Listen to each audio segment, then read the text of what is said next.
all those web pages that you usually just blow through, or you have to put the check that says that you read it, but you didn't really read it, and then you hit the submit, you know, like when you're buying airline tickets or whatever.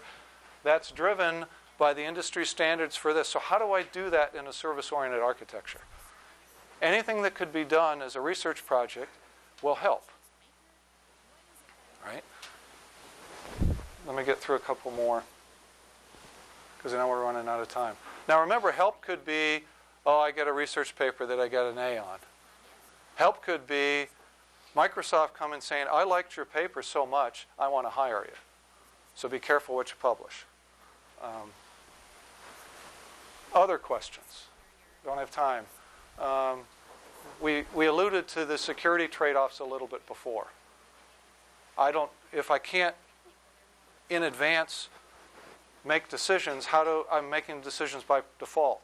And just about every time you're going to default on the side of performance. I don't know what risks I'm taking, but I want to deliver this performance. I'll clean it up later. This actually came up in the messaging. If you ask Purdue Net, let's say you have some student, let's go back to the skiing. Let's say there's a ski club at Purdue. And you got some special discount on skis through the ski club. Well, you're now an indirect participant in this transaction because you're probably going through the ski club. How they have to chain your authentication forward, like your credit card number, right? If you extrapolate this to a service-oriented architecture, this gets very complex. Go back to the man in the middle, because I can't nail this down. Let me skip over the last one that's somewhat mundane.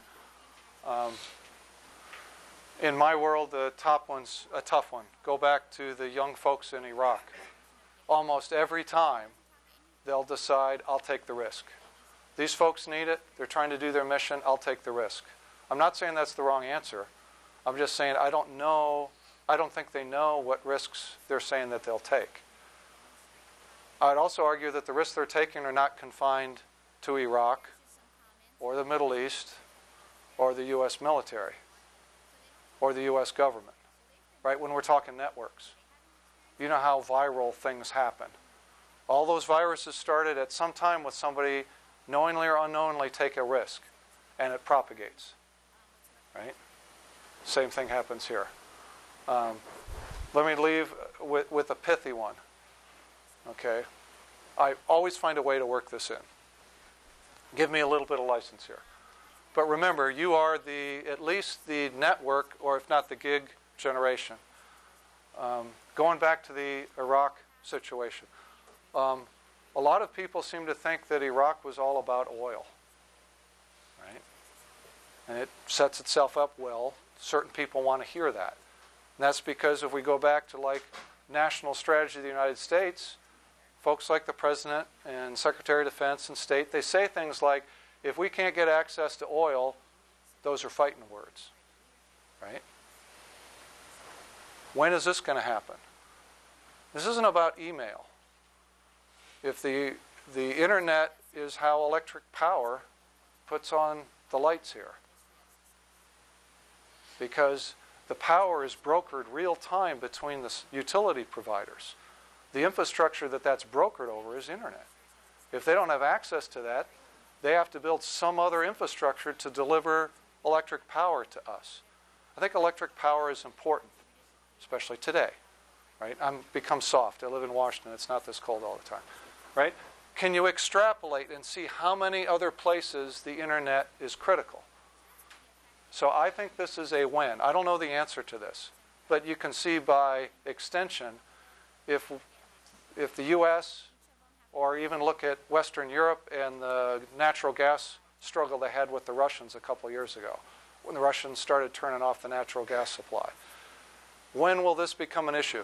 This is what my answer is to the information security is getting more important. Because all of a sudden information security might regulate why we have electric power, or why we have propane in the tanks sitting out in the farmlands, because it's provided. So if you're an information security professional, or you want to be, I think you have fantastic job security. Because we're not going to solve this in my lifetime. If you're great, maybe you will in yours. Nothing against you, but I think not. I think it's always going to be there. More interruptions. because we're kind of at the end now.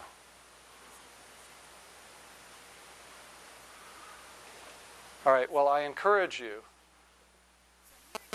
talk amongst yourself, talk to your instructors. If you have any passion or interest in this, and this is just Buzz's view, you might be willing to pursue a problem that will have some real impact. I encourage you to ask that question. You heard the old thing, the dumbest question is the one that's not asked, right? Ask it, pursue it. Believe it or not, and maybe it's scary, there are people that need this solution. And in about 10 years, we're going to be operating in a service-oriented architecture that I right now don't know how we're going to secure. So I solicit your support towards getting it more secure. No other questions? Thank you. Thank you, folks. Very patient.